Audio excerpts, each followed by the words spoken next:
घर से निकला हूँ और जा रहा हूँ धनूब मार्केट में। धनूब पहुँच के मिलते हैं। मार्केट पहुँचने के बाद जो सबसे मुश्किल काम होता है ना, वो होता है पार्किंग ढूंढना। बड़ी मुश्किल से पार्किंग मिली है, गाड़ी पार्क की है और जा रहा हूँ मार्केट के अंदर। फाइनली मार्केट में पहुँच गया। अब थोड़ा सा सामान लेना है, वो लेके फिर मिलते हैं। जहाँ से लेंगे हम जैतून, मैडम के लिए जैतून लेना, जैतून लेके फिर दूसरी चीज़ें देखते हैं। गुना और जैतून लेने के बाद दूसरे सेक्शन में आ गए। यहाँ से दही लेना, फिर देखते हैं। थोड़ा सा लेना था, ले लिया। अब आ गया हूँ कैशियर के पास।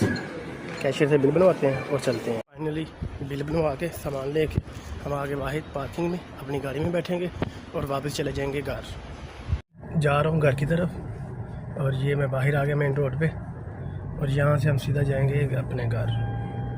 मैडम की कॉल आ गई है, एक और दुकान से सामान लेना है। अब वो सामान लेके फिर जाऊँगा घर। दुकान से ये रोटियाँ ली हैं और ये रोटियाँ लेके अभी कैशियर के पास जाऊँगा और फिर घर। सामान लेके मैं घर की तरफ आ गया हूँ।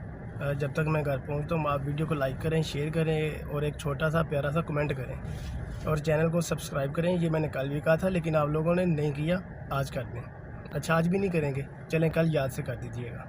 तो फाइनली मैं घर पहुँच गया हूँ।